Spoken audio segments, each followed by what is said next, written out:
Hi everyone, I am Devi Visalakshi from CSE department. Subject code is Computer Architecture and Organization. So in this we are going to discuss about the topic floating point arithmetic operation. So floating point arithmetic operation is having mantissa, radix as well as exponent.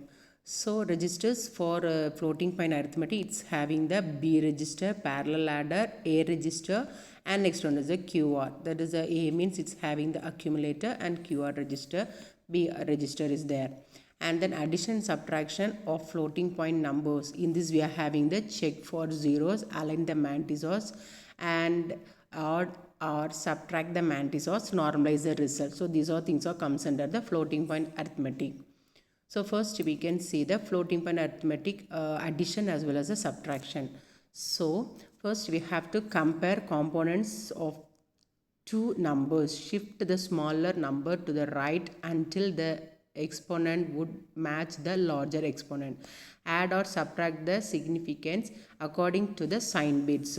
Based on the sign bits, we have to do the addition or as well as the subtraction.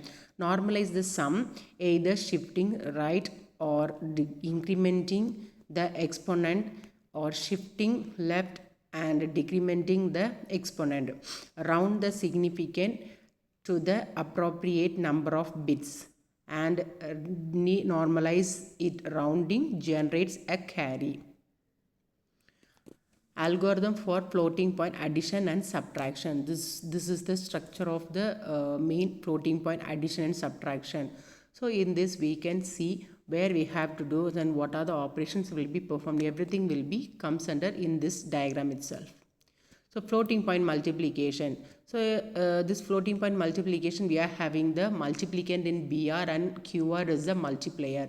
So when BR is not equal to 0, again we have to move on to the QR. If QR is not equal to 0, then A is equal to Q and A is equal to A plus B and A is equal to A minus bios. So multiply mantissas. So we have to multiply all the mantissas. So in this we will get one answer. If that answer is 1, then we have to move on to the end. If that is not equal to 1, then we have to move on to the shift AQ. That is we have to do that A minus 1 equal to A we have to do. And then if the BR is equal to 0, mean directly it will be move on to the accumulator to 0. If BR is equal to 0 also, directly we have to assign the accumulator to 0. So these are the things will be performed with the floating point multiplication. So floating point division. In this floating point division, BR is the divisor, AC is the dividend. So in this situation, BR is not equal to 0 as well as accumulator is not equal to 0. Mean then only you have to move on to the QS.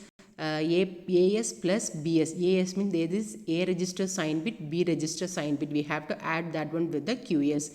And then Q equal to 0 as well as sequence counter is equal to N minus 1. The effective address is equal to A plus B's complement as well as the 1 will be added with the complement. So here directly we can take the 2's complement. And then if the effective address is 1 means then we have to compare the A as well as B value. If the A value is greater than or equal to B, then we have to do the addition. And then in this addition we have to perform the shift or also, and then A tends to A plus 1 we have to do here. And then if the effective address is 0, then we have to compare A less than B. If that is A less than B means we have to do the A plus B, that will be stored in the A value. A tends to A plus B. A plus B means that is a plus 2's complement of the B we have to add, and then it will be stored in the A. Again A value will be added with the BIOS and then that will be stored in the A, and then quotient will add value will be taken from the A register.